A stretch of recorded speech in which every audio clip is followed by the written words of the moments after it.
Hey everyone, I'm Jacqueline Snyder with Minna CTEP, and we are the co-hosts of the Product Boss podcast. Welcome to the Profitable Processes Virtual Summit, and we are so excited to be here. Today, we're going to be talking about 3 ways to boost your product growth and sales. So again, thank you. Minna, would you like to introduce yourself to the viewers? Sure. I own Little Labels, which is a product-based business. I sell mostly on Amazon, and I also sell on Jet and Walmart and lots of other sites.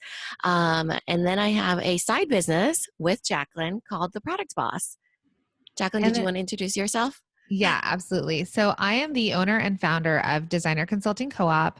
I am an apparel and accessories expert, and I have been working over the last 11 years to help companies start up and grow their fashion, apparel, and accessory brands. I also have worked with many people that are just sort of starting to scale into another part of their business.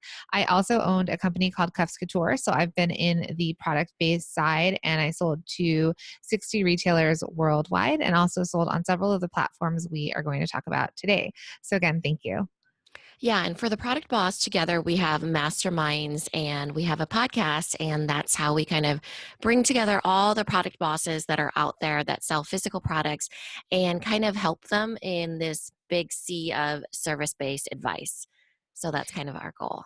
Yeah, we love it because Mina and I are huge podcast listeners, and we've been a part of a lot of virtual communities. And where we found each other was the fact that we could both speak to each other in product language and understanding, cost of goods and inventory and production times and working with contractors. And so we've really tried to create this community for product based entrepreneurs. And so you can always find that at theproductboss.com and listen to the podcast, The Product Boss, and it's available on anywhere you listen to another podcast. So you ready to dig in? Yep. All right. So we are going to talk about the 3 ways to boost your sales and where should we start? Let's just start right at the beginning. So let's say you're in a startup and you have a product. The first way that you should try to get more sales or more profits is to look at your product line. So, Jacqueline, should we talk about variations of your Absolutely. product line? Okay. Mhm. So that would be looking at, we teach our masterminders and our clients to look at their line and really see what their most popular product is. So their best seller, and then go from there and make variations of that. So that is the product that that's the best seller, the one that your customers love, that they resonate with, that they follow you for. And that's really starting with that point. Do you want to go over like what types of variations there are? Yeah, so we were just at a trade show and we saw a lot of candle companies, for example, or a lot of sort of like apothecary type kits. And we saw how everybody had been doing it. And there was one girl in a booth and it was a very quiet booth.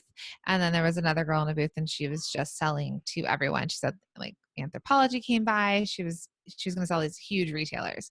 And here's the difference. The woman that was selling to the huge retailers had started with one kit. So one special kit with a name and sold out of it. As soon as she sold out of that, which was her bestseller, she did another kit. So then she sold out of that one. And she just kept creating variations of something that was selling really well. And she didn't expand into a lot of different types of product categories. The other woman with her business, she hadn't really been selling for a very long time. And she initially out the gate came out with maybe 24 different variations of a candle. Great, really cute, but there was no sort of proof of concept, proof of an actual product doing really well. So if this one scent did really well, creating a variation of that scent versus coming out with 24 of them and we're not really knowing what was the best option. So saying that, and then Mina, with your little labels, you also have stuck to just very few types of designs, but you've come up with several variations. Yeah. For me, variations are like 2 packs or a variety pack or daycare pack, that type of thing.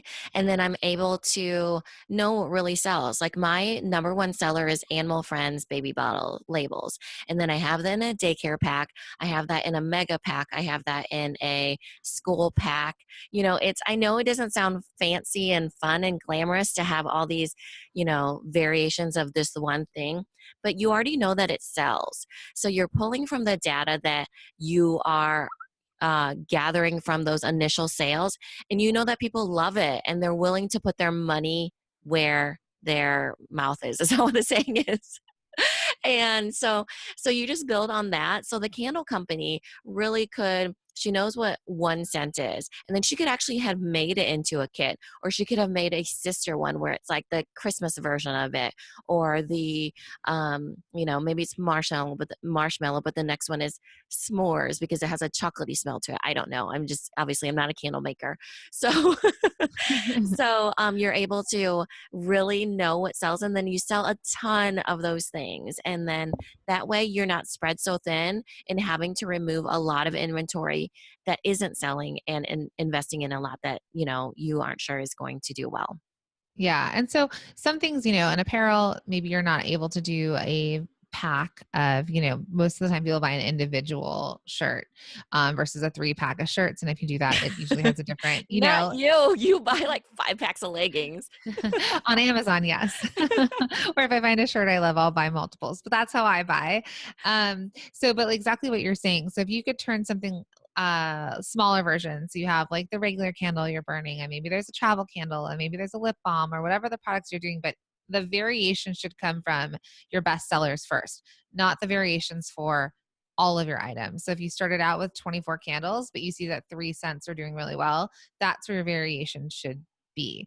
That way, if someone's a fan of the candle and they're like, oh my goodness, I love that marshmallow smell, and now there's a lip balm and I love that, then they'll buy that, and that's how you can get your variation. So I think in quantities and packs, and also variations of your best selling items in other versions of them. Yeah, I love that so much. And it makes so much sense because, a lot of times when we're working with our startups, they want to come out of the gate with this huge collection. And it's hard for them to kind of rein that in. But it actually is something, if you're wanting to expand, outside of like just the variations, you should wait until you're stable and into expansion stage rather than startup stage, because then you can pull from the data and just like what you said, know that a particular scent is selling, and then you could just make something that's like completely different, or experiment a lot more because you already know what sells and what doesn't sell. And that brings us into our next point, which is platforms. So the platforms to reach out to. And before we jump into the types of platforms and what you can do there, I'd like to say too that if you have a best-selling item and you've got variations of that item, when you're reaching out to a stretch goal, like let's say there's a huge retailer that you want to get into, it's really effective to go to them and say, this SKU, this item, or this group of scents. Let's just go back to the candle idea. This is my best seller. You want to sell people what your best seller is so that they have a really high turnover and you have data behind that. So if you've got that, then it's only going to enforce why they should work with you versus, letting them sort of select out of what they think, but you're the one with the true data. So platforms, Minna, where should we start with that?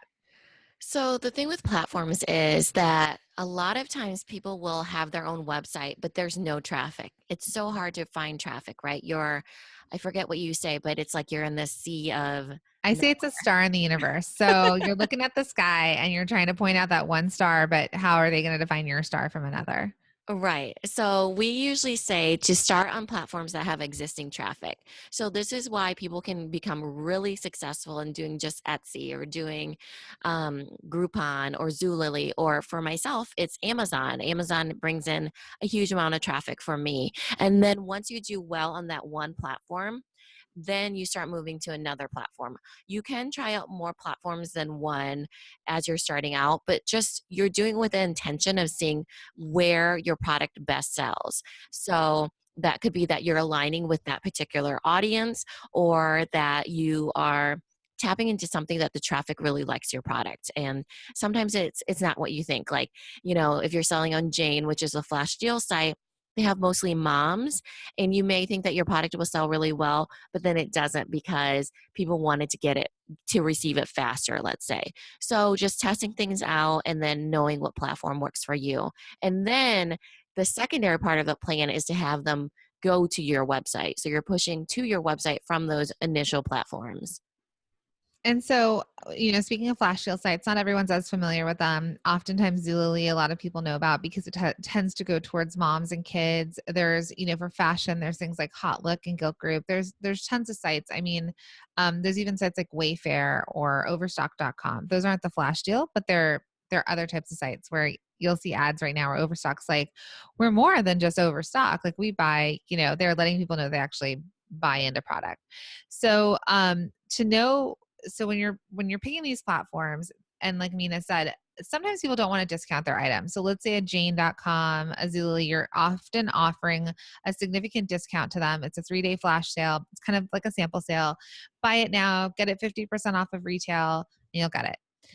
Sometimes people don't want to give a discount, but the reason why it's important is if you want to just think about a marketing budget, and if you ever come up with a marketing budget, it's sort of like that. You're still getting paid to get your product or your item in front of lots of people, and you're getting it in front of their mailing list. And so you might be discounting it to them, but exactly what Minna said, they're going to start to know about you. They're going to get it delivered to their house, and then they're going to become hopefully a fan of your business and then find you on the web and hopefully through your site, if that's the way, if they're going to stay in touch with you. Yeah, and this is something great to see, what your bestseller is on a particular platform. So when you go to a really big platform, you can say, my bestseller is this design on this particular platform, but it's actually this on this other platform. So you know which ones are effectively selling. You're an expert on your own product. So people with bigger platforms really want to bring you on because they know that you'll be able to sell and you'll be able to know what resonates with your audience too. So it's a way of getting into those bigger platforms because you have proven sales in those smaller platforms. Oftentimes people will even do Kickstarter campaigns or Indiegogo campaigns. So they'll do sort of crowdfunding launches. Now there's money that goes into it in terms of a video and really setting up the platform. But I've talked to people that are okay with not actually getting the full funding. They might ask for like quite a high stretch goal because again, it's that sort of idea of being in front of other eyes, we're going to talk about that too, but like cross promotion, but the marketing aspect of it. So I think it's a good idea to try and get in front of different platforms and then test what works for your business in particular.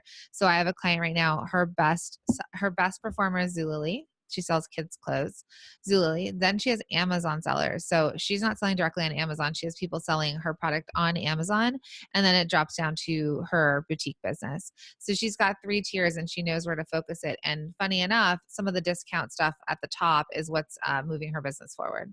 Yeah, and interestingly enough, with the times we are living in, the social media platforms are becoming the selling platforms as well. So a lot of people will make their money on Instagram, or they're able to sell on their Facebook page if they've built that up, Mhm. or they're able to really have like because now there's buyable pins in Pinterest.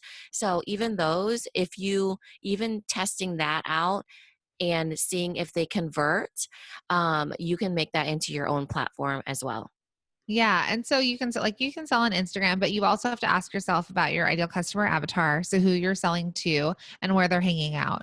Um, Instagram's getting bigger and bigger with sort of like those little white bubbles on top of items and pictures where you can click to buy, and also with promoted posts. Like last night, I almost bought the Boss Lady glasses that Mina and I are really into these blue light screen glasses.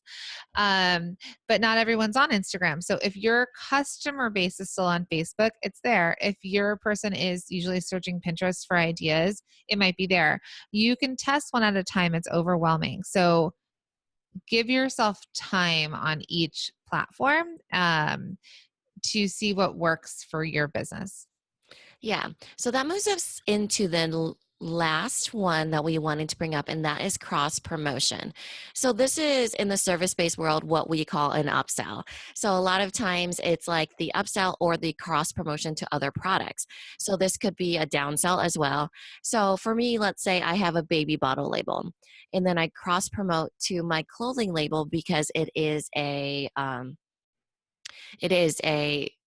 sister product that it's being used by my same customer.